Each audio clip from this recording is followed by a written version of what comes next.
Hello and welcome to Telesur. I'm Ian Bruce and this is Interviews from Quito, the programme where we explore some of the big challenges facing this country and the region. In today's programme, an alternative economic model for Ecuador. That's what the indigenous movement CONAIE has drawn up, along with 180 other movements and organisations. It's their response to the government's plans to introduce a new decree to replace Decree 883, which was struck down after a 2-week uprising last month. Indigenous leaders say they will not accept any new decree which repeats the IMF dictates of austerity and fuel price rises. To discuss this, we're pleased to have with us Natalia Greene. She's president of CEDENMA, the coordinating body of Ecuadorian environmental NGOs, and she herself took part in the People's Parliament, which drew up that alternative proposal. But first, let's take a look at this video.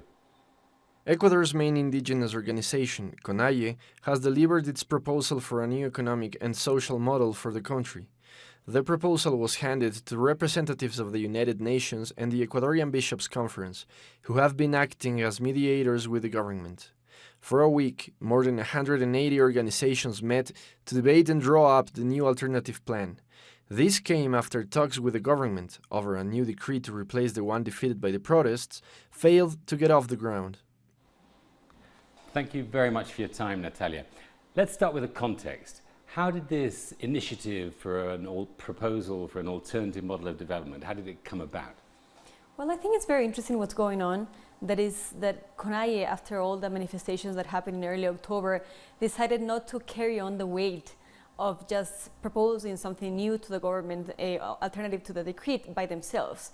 But they decided to open it up to a people's parliament, in a way maybe saying that this is the responsibility of all the people to propose an alternative economic system and an alternative system to the subsidy decree that is not only going to come only from the sector of the indigenous people, but it's going to come from all the social sectors that are going to be affected somehow by the decree and that can propose a different model altogether. So I think it's a very interesting initiative because otherwise, you know, the whole world and of course the whole country put their eyes only on CONAIE, that they had to propose something different to the decree.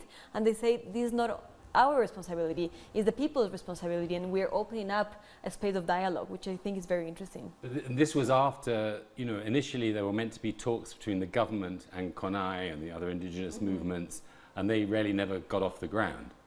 Yeah, as we saw, the manifestations started early October, and in Sunday, the 13th, you know, they got together and there was a dialogue somehow moderated by the United Nations and the church. But it wasn't really, it was a dialogue only to stop the manifestations pretty much, because it said we're going to take out the decree and we're going to propose something different. But I think a dialogue involves much more. And I think what the government wasn't looking at is that the CONAIE was in a way the direct interlocutor, like it was a direct, the visible face of a process of manifestations that did not only contained to the indigenous movement. They were representing the whole society. So I think it was very interesting because they said this dialogue cannot be only between indigenous people and the government. We have to open it up because, as we saw, it was not only indigenous people that went on the streets. It was people that from all over the country that felt affected by the subsidies, by the elimination of the subsidies, and that wanted to be part of this dialogue. So you were at the People's Parliament for part of the time anyway. I mean, just describe to us a little bit how it worked, who was involved, you know, what the mood was like. Well, it was very interesting. I was, in fact, I was indeed in the People's Parliament. It was very interesting because, first of all, you know, you had to like leave your cameras, your cell phone, your computer, everything. You had to go up and just be there by yourself, which is quite interesting in these times that you're used to having your cell phone all the time. Which is also interesting because it didn't allow people to use any conversations or anything to change what was going on, because and that kind of made it easier for people to say what they really wanted to say without feeling that somebody else was going to... Exactly, because as we've seen, fake news right now is on the top of the line. So people weren't interested in recording something or changing what was going on. They were interested in having dialogue and putting things out. I know that many of the things were not taken into account in the proposal because there was a space where people wanted to say something, and they said whatever they felt from all their different sectors that were gathered there. So you had people from indigenous territories, but you also had people from the education sector and from the campesinos and from the environmental movement and from all over the place that wanted to say something. And what it felt was a very interesting feeling of let's try to work together on a proposal for a new country. In a way, I was part of the constitutional process, and it reminded me of that process, a process where a group of very diverse people sat together to think what they want for the country without any political flag with them. So let's look a little bit at what came out of all that. You know, the final document is quite detailed, quite comprehensive, 19 pages in all. Just pick out what you think initially are the most important aspects of it. Well, I think the document is very interesting. I do think that we could have added things. I'm missing in the document, for example, what was said during the dialogue that said, what is the proposal to focalize the subsidies? And that's not in the document. Because in the document, they say many things about how to change the economic model. For example, how to target the 270 most important economic groups to increase their taxes, so they will increase the recaudación, the money coming to the government from taxes, not from the people, from the majority of the people, but from the biggest economic groups, without really affecting the rest of the people. So they were stating a lot of redistribution policies that were quite interesting. What I didn't see in the document is a proposal to focalize the subsidies.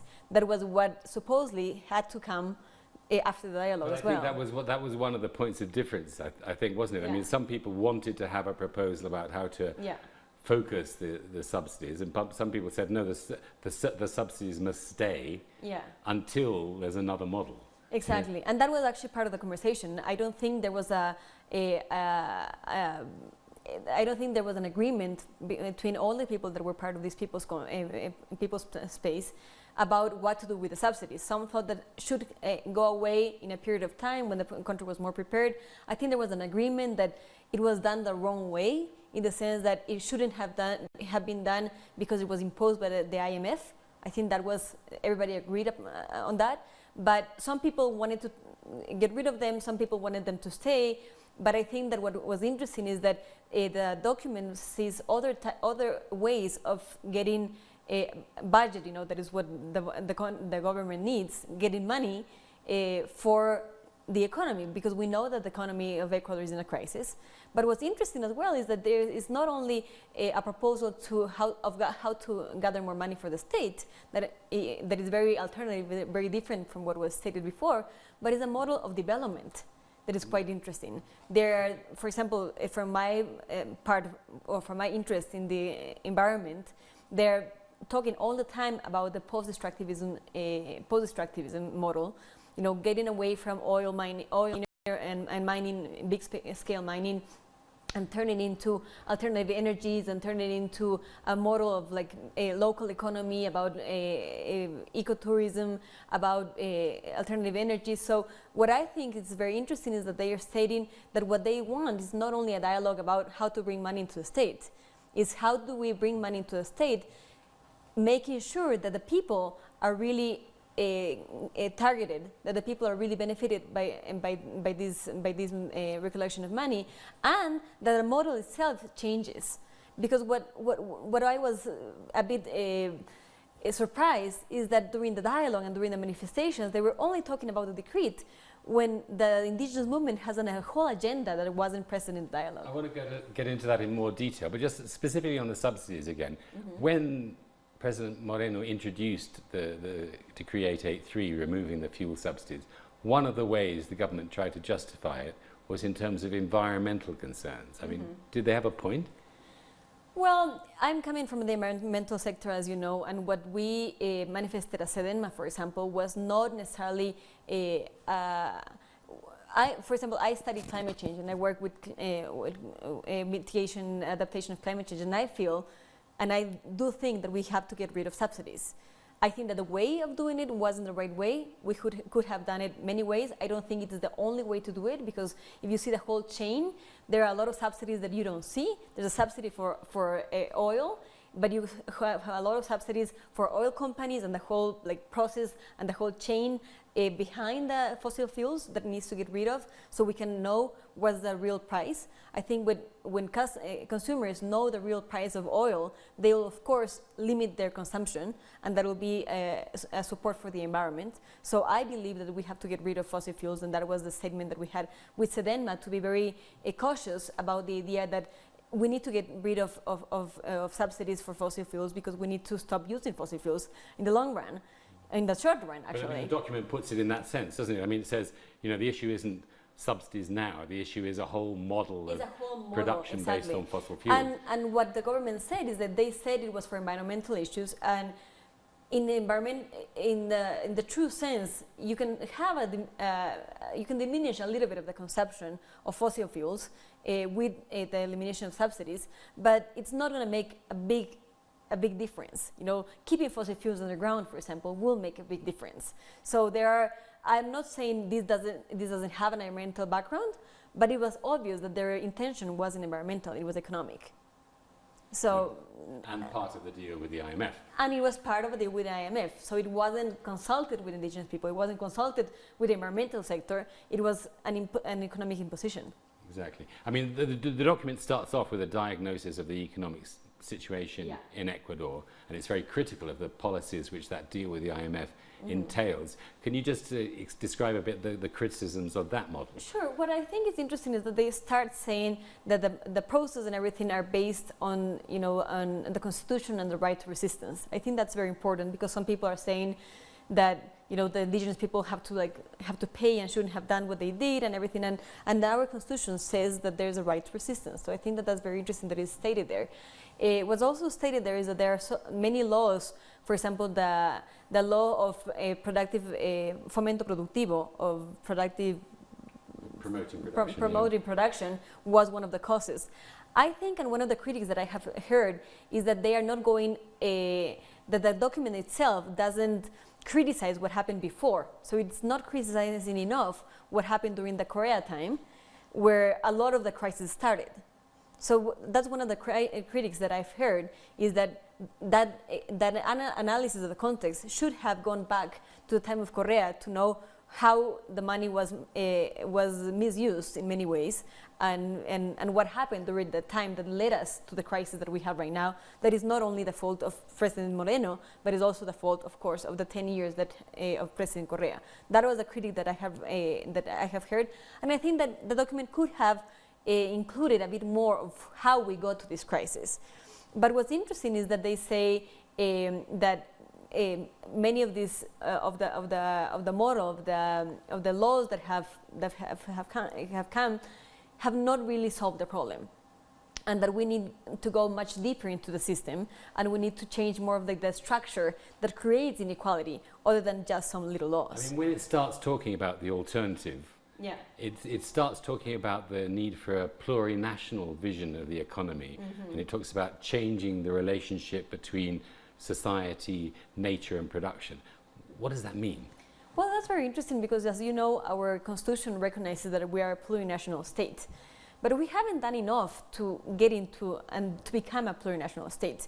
We recognize very many nationalities in Ecuador, but we don't even recognize that the mestizos were part of this plurinationality, and how this needs to be part of the policy, of the governmental policy. How, for example, indigenous people and communities need to be part of the decision-taking processes. How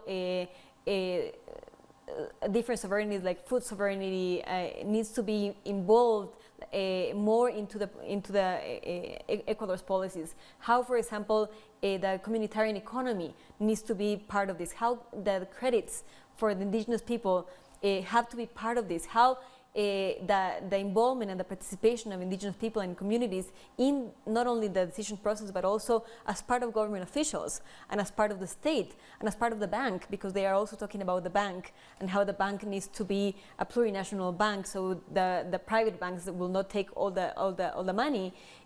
Is part of this transformation of the state into a plurinational state. And I think that there's a lot of very detailed proposals. You mentioned the ones on tax and fiscal policy, yeah. You said on credit as well. But describe how that could work. I mean, it's talking about moving away from a sort of private banking system to what exactly? I think that it's moving towards a communitarian banking system, for example, where it's saying, do not just take away the private banks. They can be part of this because they're part of this plurinational state. We're not taking them away, but they have to be part of it with the community, with the rest of the community, with the indigenous people, so like taking part of the decisions, and not only the private banks taking all the unnecessary taxes, for example, but as the people making sure that we are part of not only the decisions but also of the redistribution of those resources. So what I feel is very interesting is that they are criticizing that you cannot become a plurinational state by just stating in the constitution and saying, well, we have 14 different indigenous nationalities, but you need to rearrange the states so it can be really a plurinational state, which I feel is fascinating. That question of credit and banking feeds directly into agriculture, I think, doesn't it? I mean, there's quite a lot about a different way of approaching agriculture, a different way of producing food, supplying food in the document. Just go into that a little bit for us. Well, that's very interesting because many of the, as we know, the productive sector has been hit in many ways, and there's little way of the people to receive a credit for agriculture, for example. There's little way for them to get into like bigger markets. There are a lot of limits, and there are a lot of benefits for the big companies that small campesinos don't have. So they're saying, for example, the bono de desarrollo, the bonus, needs to change so they can have a productive bonus, because they don't want to just receive charity. Just describe them. Well, that's very interesting because the bonus, the productive bonus is the bonus that if you fill out a bit of formulas and you forms and you show that you don't have enough resources, you get a bonus at the end of the month. They're saying that's not enough. In a way, that's charity. If that's increased, but it does increase with a way with a productive credit, then I can be a small entrepreneur, and I can start feeding into the economy because I can be part of the economy. So it's very interesting because it's saying we cannot be looked at as an end part of the chain where we're receiving charity. We want to be part of the chain. We want to be part of the system. But for that, we need some economic incentives that we're not receiving right now. And they're saying, where do you get the money from? It's interesting, for example, the proposal that they have for the IVA. They're saying, let's decrease the IVA to 10% instead of 12%, because that is going to actually increase the production and is increase the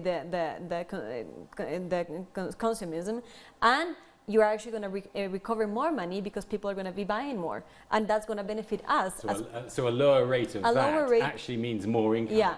So that's an interesting proposal. The proposals for targeting the big, the 270 most important economic groups is very interesting. But what I really feel is interesting is how they are proposing that the campesinos and the agricultural sector needs to have this push, because the push has only been going to the big industries and it has not been going to the small productive sector. Does that push actually push in the direction of a completely different kind of agriculture, or is it just helping the small producers? They talk about, for example, the agroecology, which is very interesting because they talk about agroecology. They talk that, for example, about the GMOs, about the restriction of GMOs that should be guaranteed and controlled. That of course affects them as well. And they are talking about a different kind of agriculture, an agriculture that a more organic agriculture, in a sense that is what they are producing. But they need some sort of support, of course. Agroecology needs more support because they cannot, in these conditions, compete with like big agro-industry.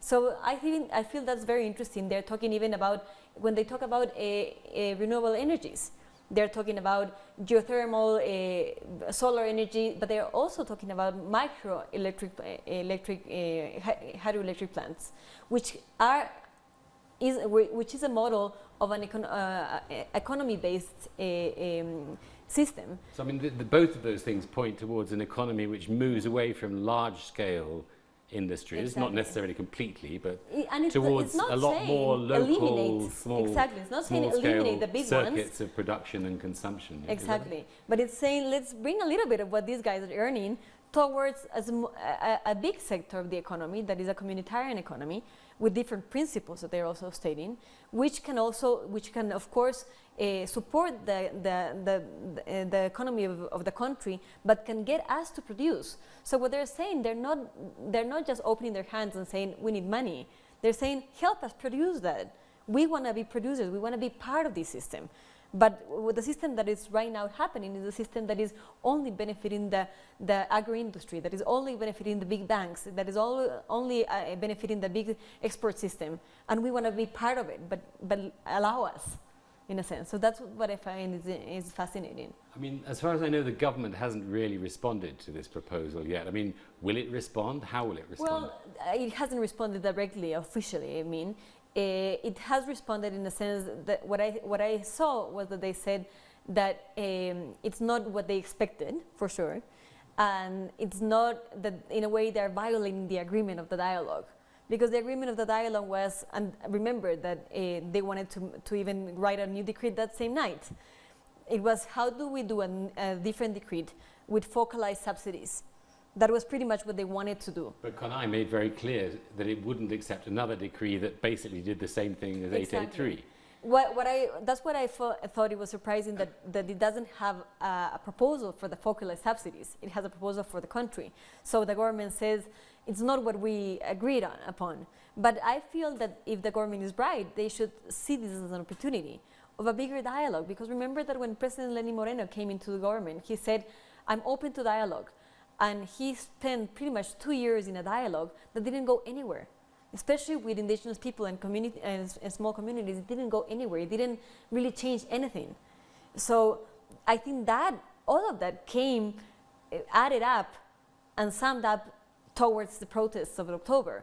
And right now, this is proposing a real concrete way of saying let's continue with this dialogue with some really concrete proposals. And if the government doesn't really respond in that way, what must be done to begin to turn this proposal into reality? Yeah, well, that I don't know, because of course the whole country was affected by the mobilizations, and that's for sure. The government, the people, all of us were affected by the mobilizations. So I do feel that it will be a mistake, and I don't think they have the strength to go back to the streets and continue with a mobilization if this doesn't happen immediately. You think they will? It's a probability. I'm not sure. It could happen for sure if the government doesn't. If the government says this is not what we asked, we're not going to take into account anything. So that's why I'm saying the government has an opportunity right there to open a dialogue, and to say, well, we cannot maybe change all of this all of a sudden, but we can start working with you on these issues. I think that's the smart way to go. But anything can happen in the sense that there's not an official reply of the government, and there's still a decree that needs to come out. And let's see what happens.